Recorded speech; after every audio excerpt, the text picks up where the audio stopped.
भगवान के पूजा पाठ और नाम जप से होता ही क्या है। हमें तो जो भी मिलता है अपने भाग्य से मिलता है, किस्मत से मिलता है, मेहनत से मिलता है।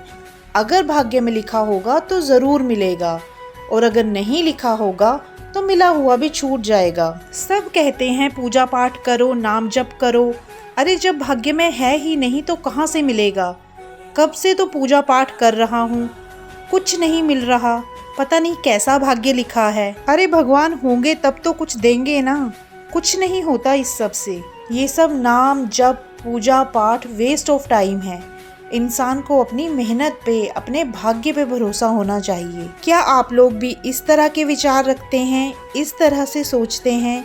तो आज का प्रसंग आप सब के लिए है, जो कि कलयुग की एक सत्य घटना पर आधारित है। राधे कृष्णा दोस्तों, भागवत बीट्स में आप सबका बहुत बहुत स्वागत है।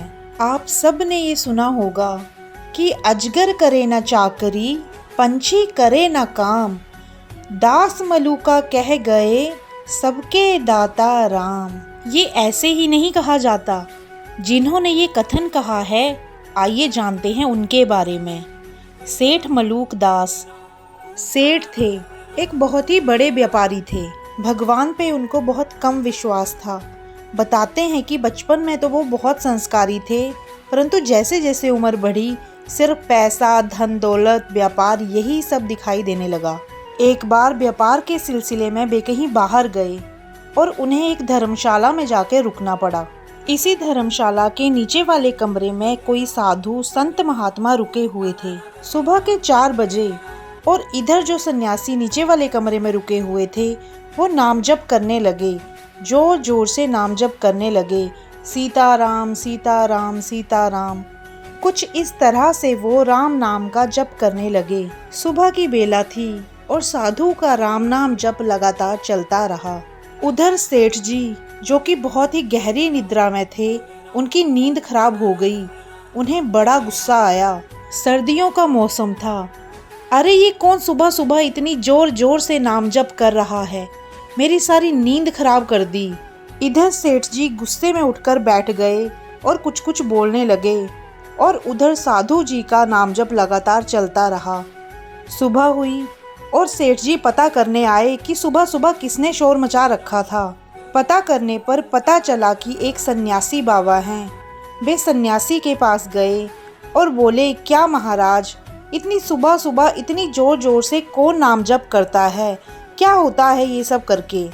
सुबह सुबह सीताराम सीताराम सीताराम, मेरी सारी नींद खराब कर दी आपने। सुबह 4 बजे उठ के लगे हुए हो सीताराम सीताराम सीताराम करने। आखिर मुझे भी बताओ ये सब करके होगा क्या? पूरा का पूरा दिन पड़ा हुआ है, लेकिन आपको तो सुबह सुबह ही ये सब करना है। सारा मूड खराब कर दिया आपने।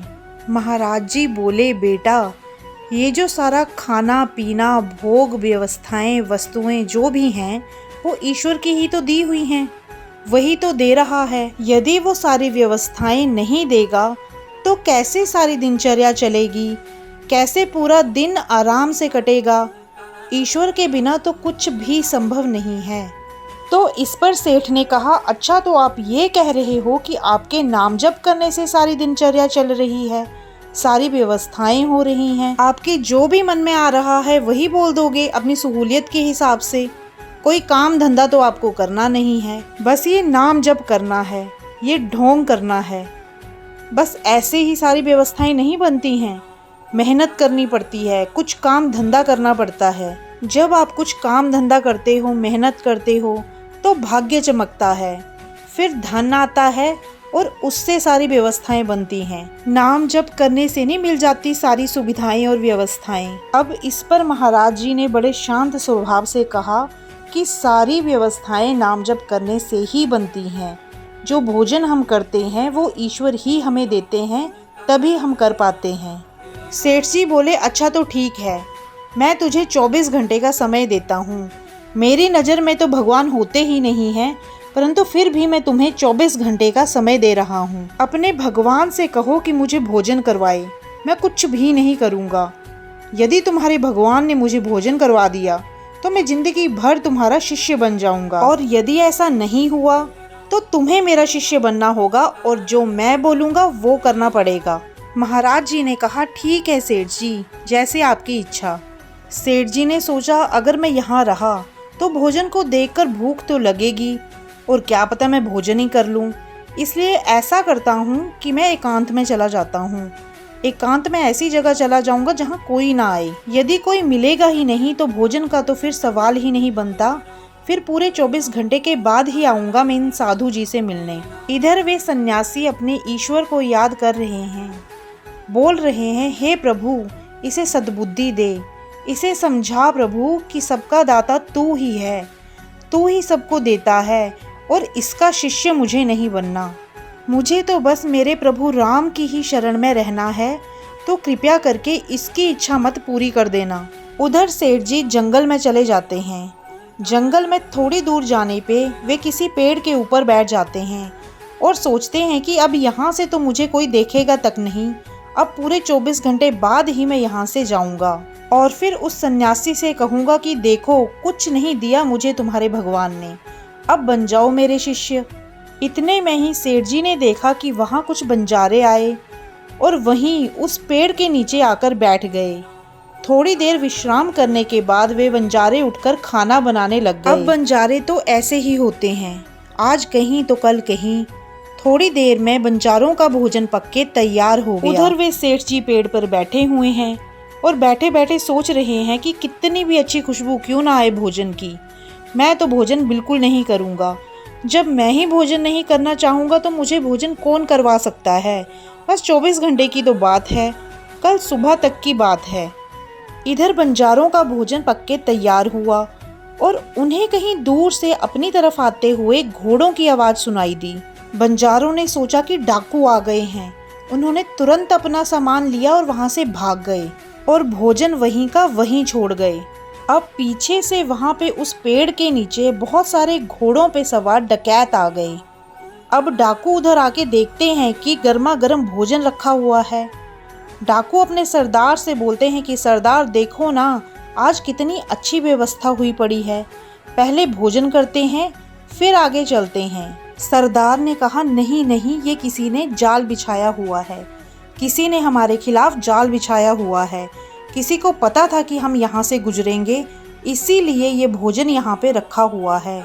इसमें ज़रूर कुछ न कुछ मिला हुआ है, शायद जहर मिलाया हुआ है ताकि हम इसे खाएं और मर जाएं।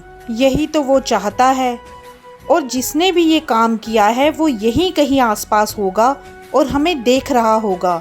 जाओ ढूंढो उसे और ढूंढ के लाओ कि कहाँ है वो दुष्ट।